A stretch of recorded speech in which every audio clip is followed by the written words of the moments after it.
And if I may clarify, I think the freeze orders have not touched politicians. I mean government officials like DPWH officials are already part of the freeze orders. Sa social media kasi nakikita namin may mga politicians na na-freeze. Wala pa po. Wala talaga. Government officials, meaning DPWH officials, yes. But teka muna, elected officials, yun ang sinasabi kong mga SAPSAP at saka BUTETE lang. We have to be systematic. Ang palagi kong sinasabi, we should get to the bottom of this. Yung mastermind, yung pinakamalaking isda, yun ang dapat nating makuha. We are being systematic and circumspect about this, Your Honor, but we are leading to that.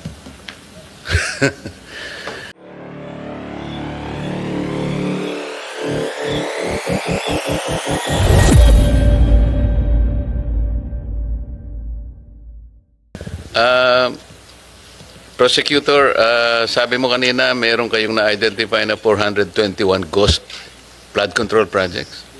It's not us who identified it, Mr. Chair. It's the Department of Public Works and Highways. 421. Sila po ang nag-identify, hindi po ang Department of Justice.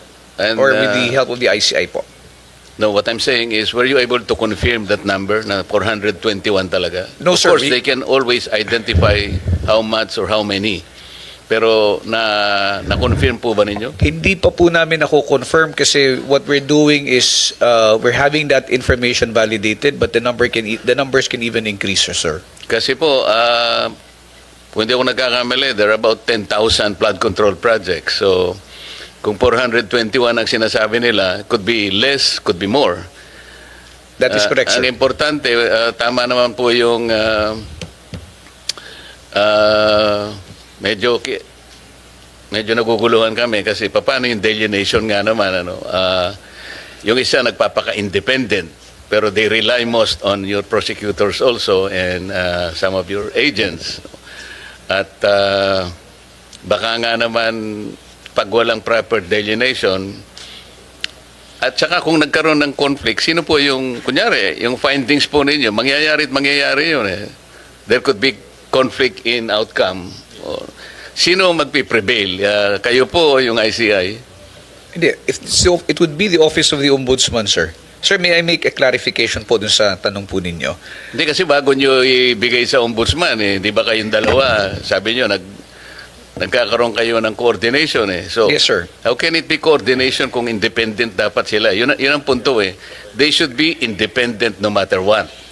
Kayo sana ay maaring tumutulong kayo in another capacity but in a manner that they can still maintain their independence. Hindi ganun ang nakikita namin eh. Baka nga ang mangyayari, conflict pa nga ang, and then duplication or even conflict. Yun po yung sinasabi ni Chairman. And pwede ba kayong mag-file kaagad diretso sa korte bypassing the Ombudsman? It would appear that we could, sir, because there is a memorandum of agreement which allows us to handle, investigate cases involving individuals, salary grade below 27. It's a memorandum of agreement between the DOJ and the Ombudsman? Yes, that is correct, sir. Okay. Kailan po nangyari yun? Anong date yun? 2012 po. 2012? Yes, sir. Okay. Yusek Andres, ano ba yun? Sabi nyo kanina, yung ibang nagawa nyo na naka-freeze kayo ng assets ng mga politicians. Sino-sino na pong mga politicians ang na-freeze ang assets? I can give you the names, Your Honor, privately, but the majority of those subject of the freeze orders are Bakit not privately? Can you not divulge them? I do not have right now Okay. copies of that. And if I may clarify, I think the freeze orders have not touched politicians. I mean government officials like DPWH officials are already part of the freeze orders. Sa social media kasi nakikita namin may mga politicians na na-freeze. Wala pa po. Wala talaga. Government officials, meaning DPWH officials, yes.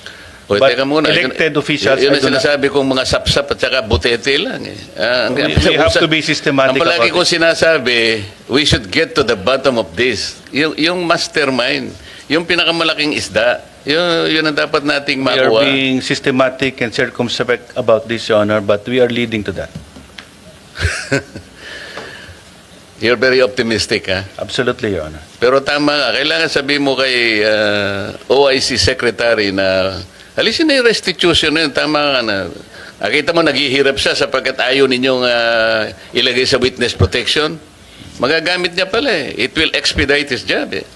Yes. And last na lang, sir. Dalawa lang naman eh.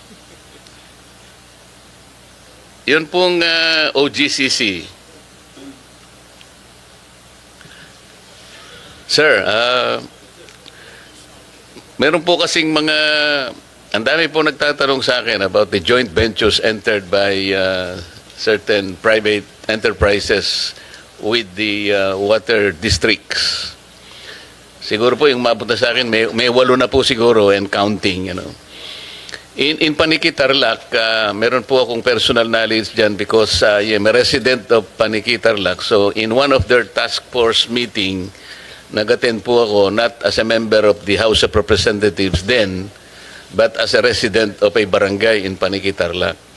Napagkayarihan po na nag-request po yata yung task force na bigyan yung task force ng copy ng joint venture agreement. Hindi po nagbigay yung private enterprise. Ang tanging ginawa po nila at nakita ko sa report ay sinulatan ng Water District, Paniki Water District, ang opisina ninyo at saka yung opisina ng LUA. But they avoided, I don't know if that was deliberate. Can they refuse, meaning to say the Water District or even the private enterprise refuse the request for a copy of joint venture agreement? I think the joint venture agreement has a confidentiality clause, Your Honor. But we have expressed an opinion in the OGCC that that confidentiality clause cannot prevail over the provision of the law that allows public access, Your Honor, to the joint venture agreement. That position paper, sir, was made. It's an opinion that we provided. Was it made public for the joint venture parties to know na meron pala kayong ginawang? No, it's a opinion that we provided a water district, Your Honor.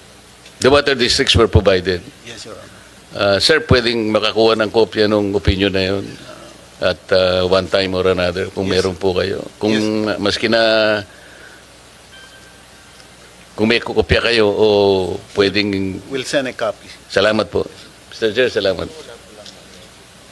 Yusek Andres, na sabi nyo lang kanina na one of the bottlenecks yung mga whistleblowers, no, na I think they're held in contempt here. Well, ang Senate naman has been very cooperative, no. In fact, mabilis. Yes, Your Honor. Any request from any agencies to pursue justice, fact-finding, ang Senate is ready to cooperate, no. So I hope that this is not. Yes, I wanted to acknowledge the support of the Senate in allowing us access to the witnesses whenever we request. But again, they have limited opportunity because they are only allowed to go to NBI or to the DOJ for the fact-finding.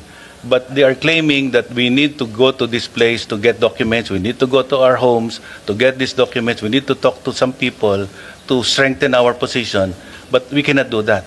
That's why we are formally, we will soon file something formally that once we have accepted all of these whistleblowers as protected witnesses, without according them state witness status, we be allowed to be responsible for their protection in our safe houses so that we can as long as more those expeditiously. whistleblowers can substantiate their claim and they can prove that going to their homes or to offices in order for them to substantiate their testimonies, then I think the Senate will cooperate, no, in order to pursue the truth and gather evidence. We are in the midst of an in-depth investigation, and I am very confident that this will bear fruit. In fact, some of the whistleblowers have already surrendered. You cannot imagine their own CPs, their own cell phones for forensic investigation. Yeah. And just to put this topic, just to go to the next topic before we end, ang importante ngayon, bilis Secretary. No? I think the public is growing really impatient to the investigation. Nag-investigate kami dito, nag-investigate kayo, nag-investigate ICI, House nag-investigate, but wala pang nakukulong. No? Let alone, rinig ko kanina, wala rin na-freeze na assets ng mga politicians. So, the public is growing impatient. No? So we need to really do something meaningful and drastic. Hindi lang yung sinasabi nga, borrowing the words of Senator Marcoleta, yung mga SAPSAP at ano isa? BUTETE. We can only go to the higher level, Mr. Chairman, with the assistance of the whistleblowers. Because ang tao rin, alam nila kung sino SAPSAP, sino BUTETE. Yes, Your Honor. Alam rin nila yan. We cannot underestimate the public. They know. No? Mr. Chair, ulitin mo nga yung sinabi mo, Yusek, para marinig ni... Heard loud and Meron clear, ka sinabi Your kanina Honor. eh.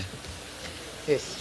We can only do this, kamo. We can only do this with the support of the whistleblowers. Kita mo na. Yes. Yes, Your Honor. Completely agree. Oh. Thank you, Senator Marcoleta.